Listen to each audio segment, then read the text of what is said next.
Welcome dear rockers, कैसे हैं आप सभी। तो आज हम देखने वाले हैं द एक्सपर्ट्स। अब क्योंकि ये कुछ ऐसी मूवी है कि इसका इंट्रो नहीं दे सकता मैं, तो चलिए शुरू करते हैं। तो कहानी की शुरुआत में 5 लोगों का एक ग्रुप है दोस्तों, जिसमें आमिर, फरीद, एमा, खैरुल और एनस है।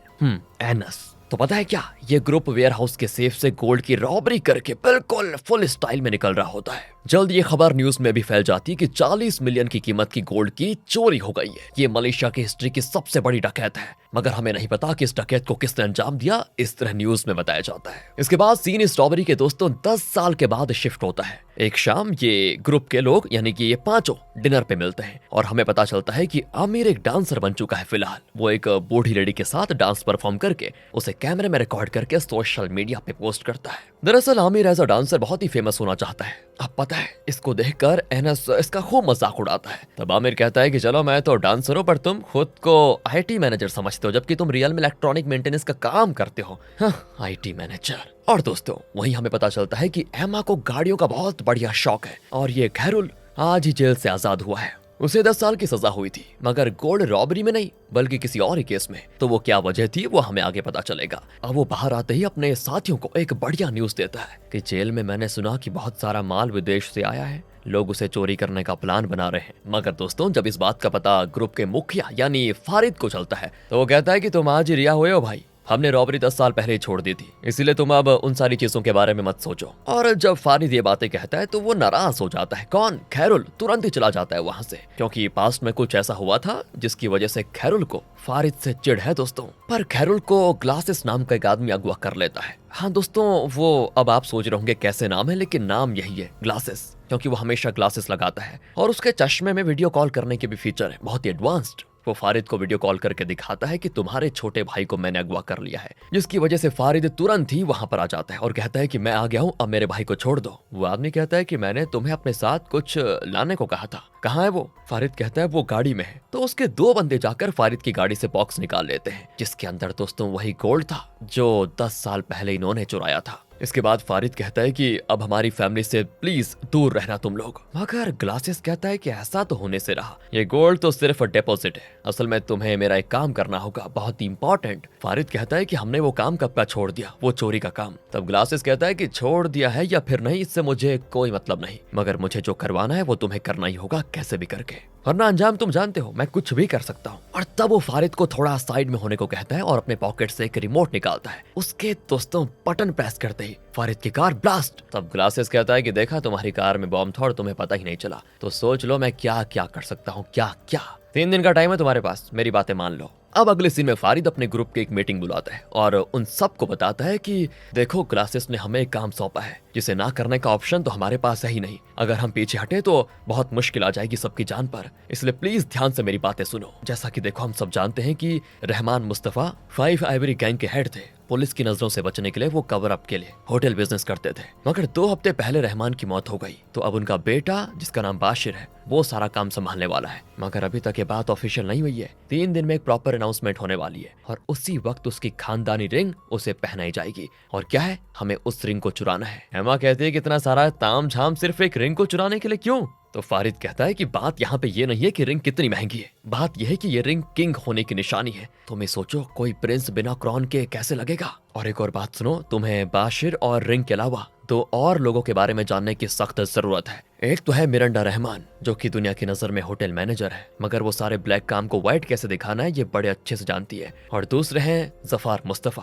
बाशिर के अंकल, वो 5 आइवरी के सारे अंडरग्राउंड ट्रेडिंग को संभालते हैं। तो सेरेमनी स्टार्ट होने के 1 घंटे पहले ही वहां पे वो रिंग लाई जाएगी और उसे होटल के वॉल्ट में रखा जाएगा, जहाँ की सिक्योरिटी बहुत ज्यादा टाइट होगी। वॉल्ट तक जाने के लिए जो लिफ्ट होगी, उस लिफ्ट तक पहुंचने के लिए सिर्फ एक ही कॉरिडोर है और लिफ्ट का फ्लोर प्रेशर सेंसिटिव है। जैसे ही लिफ्ट में कोई एंटर करता है तो 5 सेकंड का काउंटडाउन एक्टिवेट हो जाता है, जिसे बंद करने के लिए एक पासवर्ड की जरूरत पड़ती है, जो सिर्फ सिक्योरिटी हेड मिजाल को ही पता है। अगर 5 सेकंड के अंदर पासवर्ड नहीं डाला गया तो सिक्योरिटी अलार्म एक्टिवेट हो जाएगा, और अगर सही पासवर्ड डालकर बेसमेंट में चले भी गए तो वहां सामना होगा गार्ड से, जिसके पास होगी शॉटगन। किसी तरह से हमें उसके हथियार छीनने होंगे, तभी हम वॉल्ट तक पहुंच पाएंगे। इसके बाद वॉल्ट को खोलने के लिए हमें मिरांडा के थंब प्रिंट चाहिए होगी। अब आमिर कहता है कि fingerprint, access card, pressure sensitive floor, security guards, फिर सेफ तक पहुंचना, ये बहुत मुश्किल काम लगता है। एमा भी कहती है हाँ, ये सब काम हमने कितने पहले छोड़ दिया था, अब कैसे कर पाएंगे दोबारा? तो फारिद कहता है कि दोस्तों तुम भूल गए हो क्या, हमने जब भी साथ में काम किया है तो हमें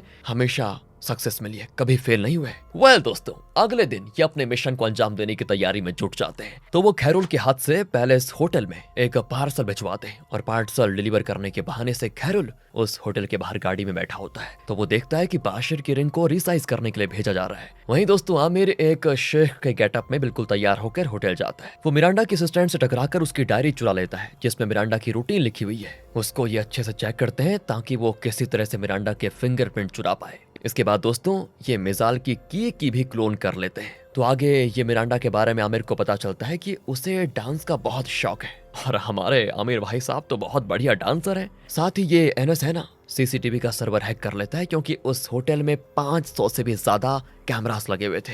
वहीं एमा ट्रांसपोर्ट का ख्याल रखती है। वो एक महंगी व्हाइट कार लेकर आ जाती है जो कि ज्यादातर अमीर लोग यूज करते हैं ताकि जब वो होटल के नजदीक उस कार से जाए तो कोई उस पर डाउट ना करे। और सेफ की लॉक क्रैक करने की जिम्मेदारी खैरुल की होती है, इसलिए वो खूब प्रैक्टिस करता है। और इस दौरान उसको एक फ्लैशबैक से अपने डैड की याद आ जाती है जो कि एक रात खैरुल के बड़े भाई फारिद से मदद मांगने के लिए आए थे, मगर उसने मुंह पे साफ मना कर दिया था क्योंकि फारिद का मानना था कि उसके डैड एक चोर हैं और बचपन से उन्होंने उसको और उसके छोटे भाई खैरुल को चोरी के अलावा कुछ और सिखाया ही नहीं। और तब डैड कहते हैं कि वो लोग मेरे पीछे पड़े हुए हैं, प्लीज। इस पे फारिद गुस्से में कहता है कि जरूर, आप तो हमेशा प्रॉब्लम में ही रहते हैं, कोई ना कोई आपको ढूंढता ही रहता है क्योंकि आप ऐसा काम ही करते हैं। तब डैड कहते हैं कि मुझे बस एक गोल्ड बार उधार दे दो, मगर फारिद नहीं मानता। वो कहता है कि मैं इन सब में और इन्वॉल्व होना ही नहीं चाहता। अगर कल को मुझे कुछ हो गया तो मेरे भाई का ख्याल कौन रखेगा, और आपसे तो मैं कोई उम्मीद कर ही नहीं सकता। उस समय दोस्तों इन दोनों की सारी बातें खैरुल छिप कर सुन रहा था। तो आ जाइए यहाँ पर फ्लैशबैक से बाहर। इसके बाद आमिर और एमा असिस्टेंट शेफ के गेटअप में पैलेस होटल में एंट्री लेते हैं। और यहाँ जब मेन शेफ एक न्यू डिश बनाता है तो वो सबसे पहले इसे मिरांडा को टेस्ट करवाता है। मिरांडा को ये डिश काफी पसंद आती है और वो हेड शेफ की जी भर के तारीफ करती है। अब दोस्तों इन्होंने खाना व्हाइट बर्तन में सर्व किया था। जैसे ही उस पे मिरांडा के फिंगरप्रिंट आ जाते हैं, एमा बिल्कुल कमजी होने का नाटक करती है और सारी चीजें यहाँ वहाँ गिराने लग जाती है, जिससे मिरांडा उस पर गुस्सा करके वहाँ से चली जाती है। और इसके बाद चुपके से एमा और आमिर वो कप रख लेते हैं जिसमें उन्होंने मिरांडा के फिंगरप्रिंट्स लिए थे।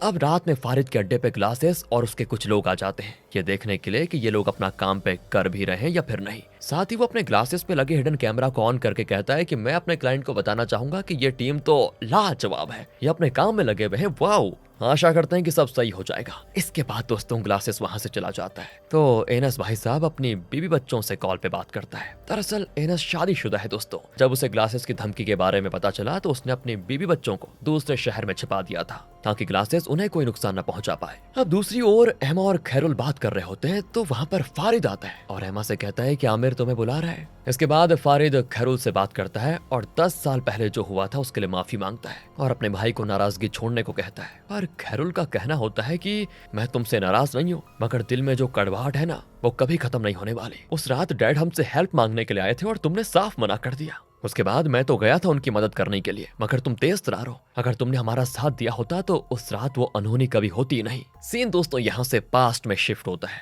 और दिखाया जाता है कि डैड ने खैरुल से कहा था हमें एक लॉरी से कंप्यूटर कंपोनेंट्स चोरी करने हैं। तो डैड ने ड्राइवर को गन पॉइंट पे रखा और खैरुल ने लॉरी में लगे लॉक को अपने जुगाड़ से खोल लिया। इसके बाद वो अंदर घुसकर जब पैकेट चेक करता है दोस्तों तो बिल्कुल हैरान रह जाता है क्योंकि उसमें कोई कंप्यूटर के पार्ट्स पुर्जे नहीं बल्कि ड्रग्स थे, यानी कुछ तो झोल था। वो जल्दी से लॉरी से उतरकर अपने डैड को ये बात बताता है और उन्हें वहां से तुरंत भागने को कहता है, मगर तब तक में दोस्तों एक आदमी आकर गोली चला देता है। उस आदमी का चेहरा तो हमें दिखाया नहीं जाता मगर ऐसा लग रहा था कि वो उन ड्रग्स का मालिक था। तभी सीन होता है यहाँ से प्रेजेंट में शिफ्ट और खैरुल जो कि अभी भी अपने भाई से नाराज था वो कहता है कि एक बार ये मिशन खत्म हो जाए इसके बाद हम अपने अपने रास्ते निकल जाएंगे, बस मैं तुम्हारे साथ अब और नहीं रह सकता। ये कहकर वो सोने चला जाता है। अब दोस्तों सीन यहाँ से अगली रात पे शिफ्ट होता है। पैलेस होटल में आज बाशिर की इवेंट थी। वहाँ मस्त सूट बूट पहनकर फारिद एक गेस्ट के तौर पर पहुंच जाता है। वहाँ और भी बहुत सारे लोग आए होते हैं। वहाँ से फारिद अपनी टीम को पल पल की खबर देता रहता है कि प्रिंस यानी कि बाशिर मूव कर रहा है, मिरांडा सिक्योरिटी गार्ड्स के साथ रिंग को रखने जा रही है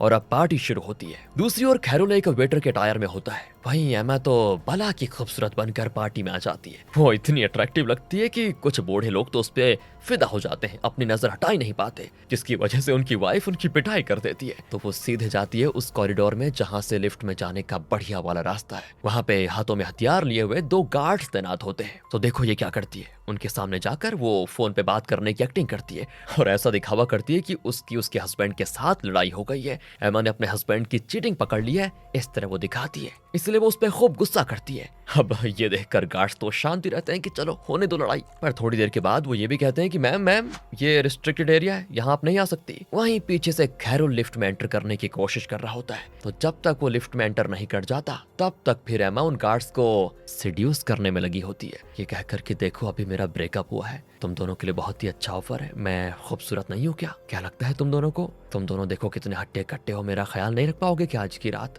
और फिर क्या था दोस्तों, वो गार्ड्स ना चाहते हुए भी फिसलने लग जाते हैं, मगर जैसे ही कैरोल लिफ्ट में घुस जाता है ना, तो एमा उन दोनों गार्ड्स को दूध में पड़े मक्खी की तरह निकाल कर फेंक देती है। वो उन्हें बिना कोई भाव दिए दोस्तों वहां से पार्टी में चली जाती है। दूसरी ओर एनएस ने सीसीटीवी में ऐसा लूप फुटेज चला दिया था कि एमा का वहां जाने वाला सीन कैप्चर हुआ ही ना हो। तो जो भी गार्ड्स सीसीटीवी पर नजर रखे हुए थे उनको ऐसा लगता है कि लिफ्ट के पास वाले गार्ड्स तो अपनी जगह से हिले तक नहीं, जबकि वहां पर तो इतना बड़ा कांड हो गया। फिर हम कैरोल को देखते हैं दोस्तों, जो कि लिफ्ट के अंदर नहीं गया था, बल्कि वो तो केबल वगैरह की मदद से लिफ्ट में लटक रहा था। उससे तो लिफ्ट में वो पेन ड्राइव लगानी थी जिसमें मिरांडा के फिंगरप्रिंट थे, मगर दोस्तों अभी दिक्कत ये आ गई थी कि केबल में एक नोट आ गया था, जिसकी वजह से वो पेन ड्राइव को लिफ्ट सिस्टम में लगा नहीं पाता, और जब वो थोड़ी जोर लगाता है तो वो नोट खुल जाती है, मगर इस झटके की वजह से उसके हाथों से ये पेन ड्राइव नीचे गिर जाती है। और फिर क्या था, इससे लिफ्ट का सेंसर हो जाता है एक्टिवेट और गार्ड्स चेक करने के लिए लिफ्ट के अंदर आ जाते हैं, पर बड़ी मुश्किल से किसी को बिना कुछ पता चले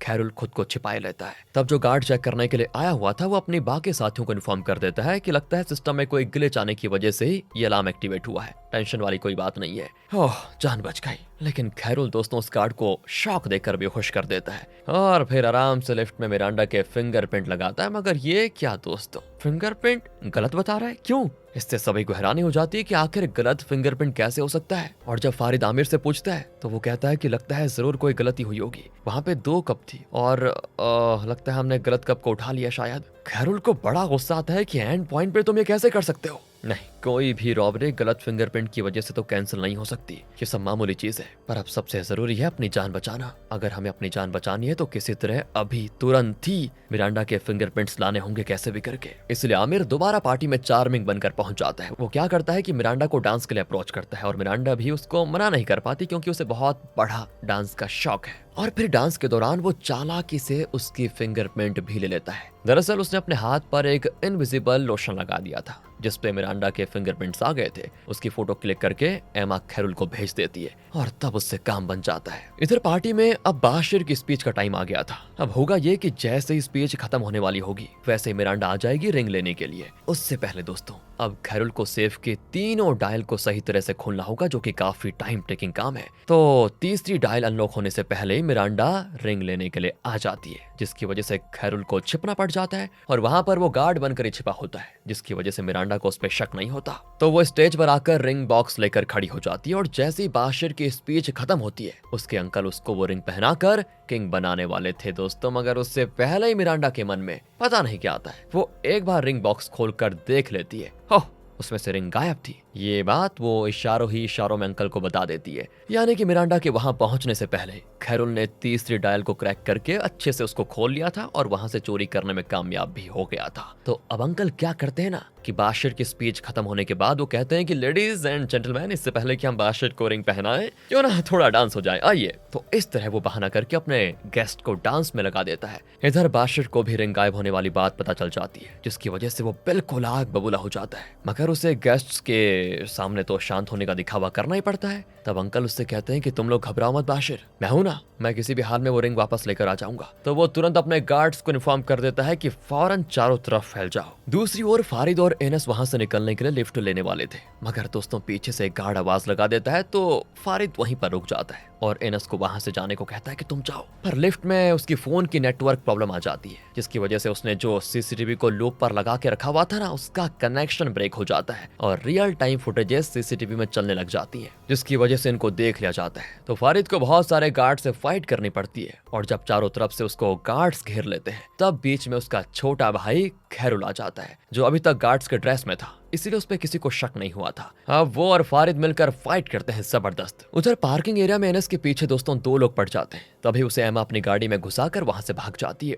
और इनके साथ आमिर भी था। इधर फारिद और खैरुल भी होटल से भागने में कामयाब हो जाते हैं, मगर खैरुल यहाँ पे खेल खेल जाता है। वो फारिद से लड़ झगड़ कर अकेले ही रिंग लेकर ग्लासेस के पास पहुंच जाता है। इसके बाद स्टोरी पास्ट में शिफ्ट होती है और हमें पता चलता है कि उस आदमी ने जब गोली चलाई थी तो वो गोली सीधा खैरुल के डैड के पेट में लग गई थी। ये दोनों तो जंगल में भाग गए थे, मगर जिसने गोली चलाई थी उसे पुलिस ने अरेस्ट कर लिया था। फिर वो जंगल में खैरुल और उसके डैड की तलाश में भी आए थे, तो डैड ने खुद को बलिदान देने का फैसला किया। उन्होंने खैरुल को खुद से दूर धकेल दिया और आवाज करके पुलिस को अपने पास बुला लिया। और फिर ये हादसा होने की वजह से खैरुल में इतनी हिम्मत नहीं बची थी कि वो दोबारा अपने डैड की मदद कर पाता। उस वक्त उसे अपने भाई पर बहुत गुस्सा आता है कि अगर वो साथ आया होता तो ये सब नहीं होता। यहाँ से सीन आता है प्रेजेंट में। फारिद अपनी टीम के पास जाकर सारी बात बता देता है। अब दूसरी ओर जब खैरुल ग्लासेस के गाड़ी में जाकर बैठता है तो वो खैरुल के सर पे काला कपड़ा डालकर उसे अपने अड्डे पे लेकर जाता है, जहाँ खैरुल बाशिर के अंकल को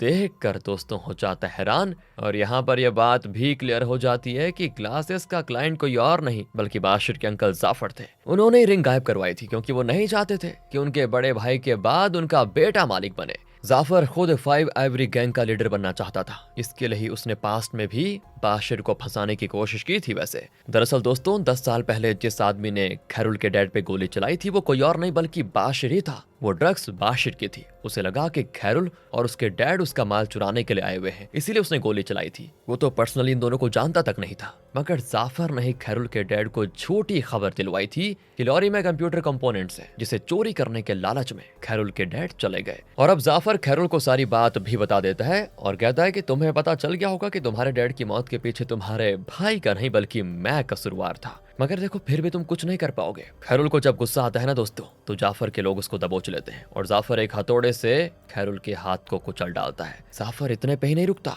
वो एक लाइव वीडियो दिखाता है जिसमें कि ग्लासेस अपने लोगों के साथ मिलकर फारिद और उसके बाकी साथियों को गोली से भून डालता है। इसकी वजह से खैरुल को जाफर पे बहुत गुस्सा आता है, मगर वो उसका कुछ बिगाड़ नहीं पाता क्योंकि 2 लोगों ने उसको दबोच के रखा होता है और उसके मुंह पे पट्टी भी लगी होती है। आगे जाफर अपने आदमियों को इशारा करता है कि खैरुल का काम भी तमाम कर दो। एक गोली चलने की आवाज आती है, मगर जब जाफर पीछे पलट कर देखता है तो खैरुल जिंदा होता है, मगर उसका आदमी मारा जा चुका था। दरअसल उसके गोली चलाने से पहले ही बाशिर ने उसे गोली मार दी थी। बाशिर अपने आदमियों के साथ वहां पर धमका था। उसे अब अपने अंकल के बारे में सब पता चल चुका था। इस बारे में उसे फारिद ने सारी सच्चाई बता दी थी। हालांकि वो पहले मानने को तैयार नहीं था कि मेरे अंकल ऐसा कर भी सकते हैं मेरे साथ, मगर फिर उसने जब सबूत देखा और 10 साल पहले वाली स्टोरी जब फारिद से सुनी तो उसे अपने अंकल पर बहुत गुस्सा आया। इसीलिए वो यहाँ पर आकर अंधाधुंध गोलीबारी कर देता है और एक गोली उसके अंकल जाफर को भी लग जाती है दोस्तों। मगर वो किसी तरह वहां से भागने की कोशिश करता है, पर खैरुल उसको पकड़ लेता है और शूट करके उसको मार कर अपने डैड की मौत का बदला लेना चाहता है, मगर वो खून करने की हिम्मत जुटा नहीं पाता। वो चुपके से गोली निकाल कर उसे शूट कर देता है, जिससे जाफर मरता तो नहीं मगर उसकी जान हलक में जरूर आ जाती है डर के मारे। तब वहां पर फारिद आ जाता है। जी हाँ दोस्तों, वो अभी भी जिंदा है। जाफर पूछता है ये कैसे हो गया। तब एक फ्लैशबैक से हमें पता चलता है कि फारिद ने अपने एक पुराने साथी से हाथ मिला लिया था जिसने ग्लासेस और उसके लोगों को मार दिया था, और फिर उनका चश्मा पहनकर नकली शूटिंग करके फारिद और उसके साथियों को मारने की वीडियो दिखाई। तभी वहां पर बाशिर आता है और फारिद उसके हवाले उसकी रिंग करके अपने साथियों के साथ चला जाता है, जिसके बाद तो बाशिर जाफर को मार देता है। इस तरह दोस्तों वो जाफर को धोखा देने की सजा दे देता है। दूसरी ओर फारिद खैरुल को एक बात भी बताता है कि मैं भी डैड से बहुत प्यार करता था, हालांकि मैं उन्हें पसंद नहीं करता था, इसीलिए गलत कामों में उनका साथ नहीं देना चाहता था। पर जिस रात वो मुझसे मदद मांगने को आए उस रात उन्हें मना करने के बाद मुझे बहुत ही गिल्टी फील हुआ था, इसीलिए अगली रात मैं भी उस जगह पे गया था जहाँ तुम लोग गए थे। बात बस इतनी सी थी कि मैं जरा लेट हो गया। इससे पहले कि मैं डैड की मदद कर पाता उनकी मौत हो चुकी थी और पुलिस वाले उनकी लाश को अपने साथ लेकर जा रहे थे। फिर मैंने तुम्हारी मदद करने की कोशिश की, मगर तुम तक भी पुलिस पहुंच चुकी थी उस समय, जिसकी वजह से फिर मैं तुम्हें बचा नहीं पाया और इसी बात का अफसोस मुझे आज भी है। इसीलिए मैं 10 सालों तक तुमसे मिलने के लिए जेल में नहीं आ पाया, क्योंकि मैं बहुत ही शर्मिंदा था कि अगर मैं कुछ देर पहले पहुंच गया होता उस दिन तो आज मेरे डैड भी जिंदा होते और मेरे भाई को 10 साल की सजा भी नहीं हुई होती। तुम्हें बेवजह ड्रग के केस में सजा हुई थी। ये सब सुनकर खैरुल अपने सारे गिले शिकवे दूर कर देता है। तब फारिद का पुराना साथी आता है जिसने ग्लासेस को हटाने में मदद किया था। वो इन दोनों भाइयों का मिलाप देखकर बड़ा खुश होता है। साथ ही वो फारिद के हवाले गोल्ड वाली बॉक्स कर देता है दोस्तों, और अपनी मदद के बदले उसमें से एक गोल्ड बार ले भी लेता है और फारिद उसे खुशी खुशी दे भी देता है। इसी के साथ ये मूवी यहाँ पर खत्म हो जाती है। बाकी दोस्तों अगर आपको वीडियो अच्छी लगी हो, स्टोरी अच्छी लगी हो, एक्सप्लेनेशन अच्छा लगा हो तो लाइक कीजिए, चैनल को सब्सक्राइब ध्यान रखिएगा अपना क्योंकि बहुत जरूरी है। Thanks for watching.